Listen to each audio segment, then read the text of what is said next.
Wuthering Heights, Chapter 26.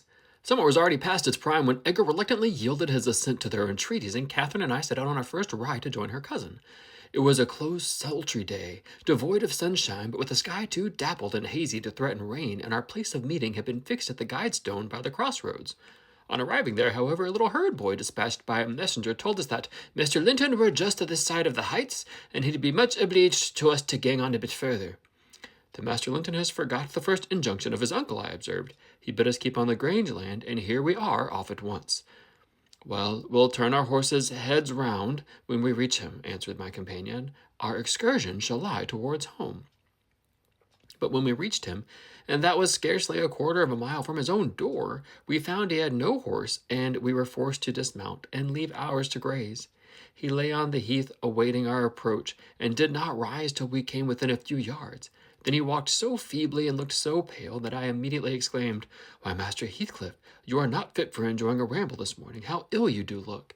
Catherine surveyed him with grief and astonishment, and changed the ejaculation of joy in her lips to one of alarm, and the congratulation on her long-postponed meeting to an anxious inquiry whether he were worse than usual. "No, better, better," he panted, trembling and retaining her hand as if he needed support, while his large blue eyes wandered timidly over hers, the hollowness round them transforming to haggard wildness the languid expression they once possessed. "But you have been worse," persisted his cousin. "Worse than when I saw you last. You are thinner and—" "I'm tired," he interrupted hurriedly. "It is too hot for walking. Let us rest here. And in the morning I often feel sick. Papa says I grow so fast." Badly satisfied, Kathy sat down, and he reclined beside her. "This is something like your paradise," she said, making an effort to cheerfulness. "You recollect the 2 days we agreed to spend in the place and the way each thought pleasantest. This is nearly yours, only there are clouds, but then they are so soft and mellow. It is nicer than sunshine. Next week, if you can, we'll ride down to the Grange Park and try mine." Linton did not appear to remember what she talked of, and he had evidently great difficulty in sustaining any kind of conversation. His lack of interest in the subjects she started, and his equal incapacity to contribute to her entertainment, were so obvious that she could not conceal her disappointment. An indefinite alteration had come over his whole person and manner. The pettishness that might be caressed into fondness had yielded to a listless apathy. There was less to the peevish temper of a child, which frets and teases on purpose to be soothed, and more of the self-absorbed moroseness of a confirmed invalid, repelling consolation and ready to regard the good-humored mirth of others as an insult. Catherine perceived as well as I did that he held it rather a punishment than a gratification to endure our company, and she made no scruple of proposing presently to depart.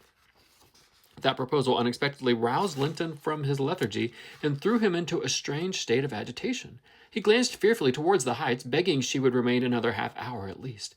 "But I think," said Cathy, "you'd be more comfortable at home than sitting here, and I cannot amuse you today, I see by my tales and songs, the chatter.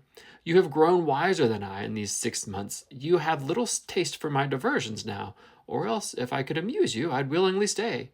"Stay to rest yourself," he replied. "And, Catherine, don't think or say that I'm very unwell. It is the heavy weather and heat that make me dull, and I walked about before you came a great deal for me. Tell uncle I'm in tolerable health, will you?" "I'll tell him that you say so, Linton. I couldn't affirm that you are," observed my young lady, wondering at his pertinacious assertion of what was evidently an untruth. "And be here again next Thursday," continued he, shunning her puzzled gaze, "and give him my thanks for permitting you to come, my best thanks, Catherine. And if you did meet my father and he asked you about me, don't lead him to suppose that I have been extremely silent and stupid. Don't look sad and downcast as you are doing. He'll be angry." "I care nothing for his anger," exclaimed Cathy, imagining she would be its object. "But I do," said her cousin, shuddering. "Don't provoke him against me, Catherine, for he is very hard." "Is he severe to you, Master Heathcliff?" I inquired. "Has he grown weary of indulgence and passed from passive to active hatred?"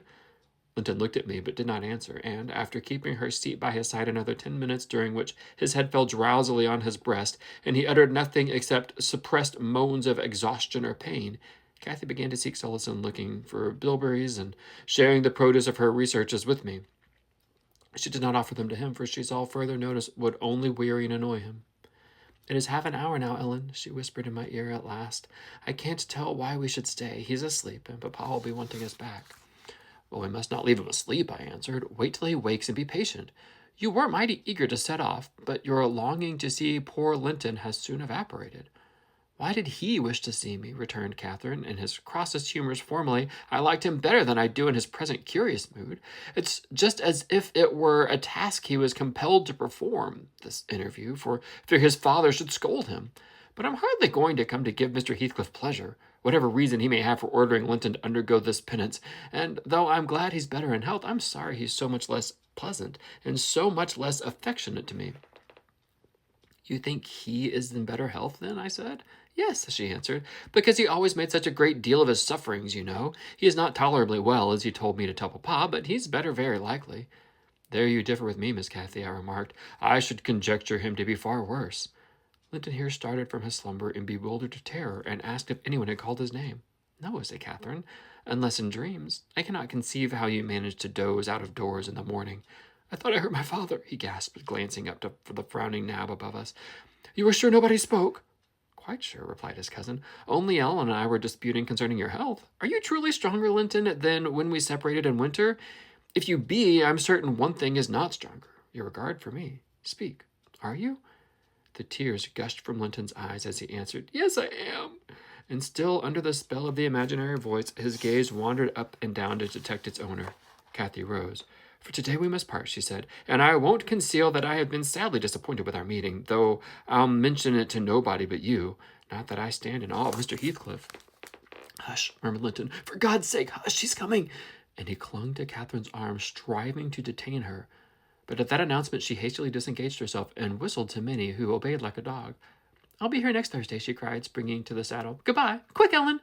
And so he left, scarcely conscious of our departure, so absorbed was he in anticipating his father's approach. Before we reached home, Catherine's displeasure softened into a perplexed sensation of pity and regret, largely blended with vague, uneasy doubts that Linton's actual circumstances, physical and social, in which I partook, though I counseled her not to say much, for a second journey would make us much better judges. My master requested an account of our ongoings. His nephew's offering of thanks was duly delivered, Miss Cathy gently touching on the rest. I also threw little light on his inquiries, for I hardly knew what to hide and what to reveal.